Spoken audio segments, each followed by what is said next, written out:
Hello everyone. Today, we are going to focus on one of the most commonly prescribed classes of psychiatric medications, SSRIs, or selective serotonin reuptake inhibitors. As future psychiatric mental health nurse practitioners, you will prescribe, monitor, and educate patients about SSRIs frequently. These medications are often used as first-line pharmacologic treatments for major depressive disorder and many anxiety disorders, and they are commonly tested on PMHNP board exams. Current clinical guidance supports second-generation antidepressants, including SSRIs, as treatment options for adult depression.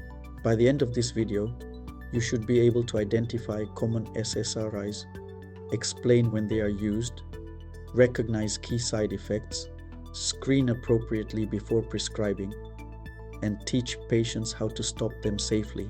What are SSRIs? SSRIs work by increasing the availability of serotonin in the synaptic cleft. In simple terms, serotonin is released from one neuron and then partially taken back up through a transporter. SSRIs block that reuptake process, allowing more serotonin to remain available between neurons. That does not mean depression is simply caused by low serotonin. That explanation is too simplistic. But serotonin does play an important role in mood, anxiety regulation, sleep, appetite, and emotional processing. The common SSRIs you should know are sertraline, brand name Zoloft, fluoxetine, brand name Prozac, escitalopram, brand name Lexapro, citalopram, brand name Celexa, paroxetine, brand name Paxil, fluvoxamine, brand name Luvox. A helpful memory point: most SSRIs end in -ine or -pram, but not always. Clinical uses: SSRIs are widely used because they are generally effective, familiar to clinicians, and safer in overdose than older antidepressants. They are commonly used for major depressive disorder, generalized anxiety disorder, panic disorder, social anxiety disorder, PTSD, OCD, and premenstrual dysphoric disorder, depending on the agent. Paroxetine, for example, is FDA labeled for adult major depressive disorder, OCD, panic disorder, social anxiety disorder, generalized anxiety disorder, and PTSD. Fluvoxamine is especially associated with OCD, while other SSRIs are commonly used across depression and anxiety presentations. A key clinical pearl: SSRIs are not happy pills. They do not work immediately.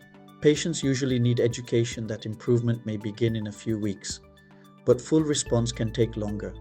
This expectation setting improves adherence. Common side effects.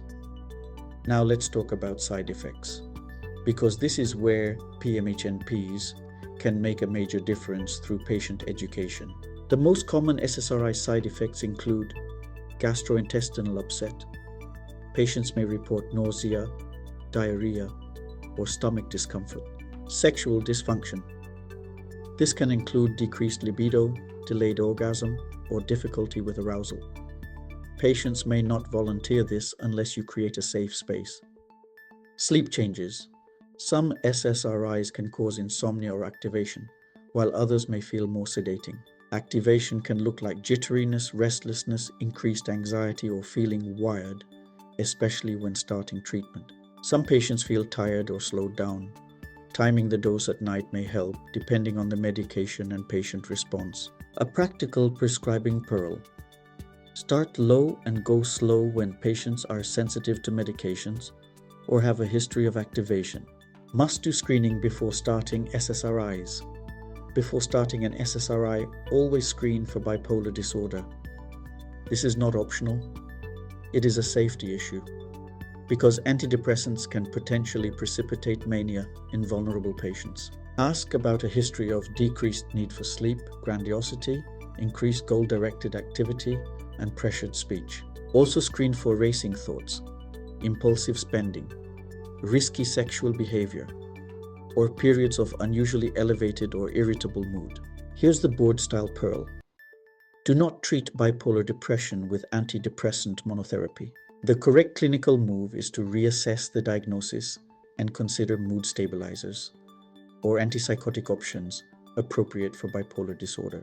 Discontinuation considerations. Another high-yield topic is SSRI discontinuation. Patients should not abruptly stop SSRIs. Abrupt discontinuation can lead to uncomfortable symptoms such as dizziness, nausea, headache, irritability, and anxiety. It can also cause insomnia, flu-like symptoms, and electric shock sensations, often described as brain zaps. This is especially important with shorter-acting SSRIs, particularly paroxetine, which has a higher risk of discontinuation symptoms. The teaching pearl is simple. Taper, do not abruptly stop, especially with paroxetine. Reduce gradually and monitor symptoms. Medication-specific pearls. Let's quickly review a few medication-specific points. Sertraline is commonly used for depression and PTSD. It may cause GI side effects, especially diarrhea. Fluoxetine is more activating and has a long half-life, making it useful when adherence is inconsistent. Escitalopram is often well tolerated and commonly used for depression and generalized anxiety. Citalopram is similar but requires attention to dose-related QT prolongation risk. Paroxetine can be sedating, cause sexual side effects and weight gain, and is more anticholinergic. Fluvoxamine is strongly associated with OCD treatment and has important drug interaction considerations. Closing summary. To wrap up, SSRIs are foundational medications in psychiatric practice. For PMHNP students, remember, SSRIs are first line, know the 6 agents, watch for side effects, always screen for bipolar, taper gradually, and be cautious with paroxetine. Your job as a PMHNP is not just to prescribe. Your job is to educate, monitor, reassess, and keep the patient safe.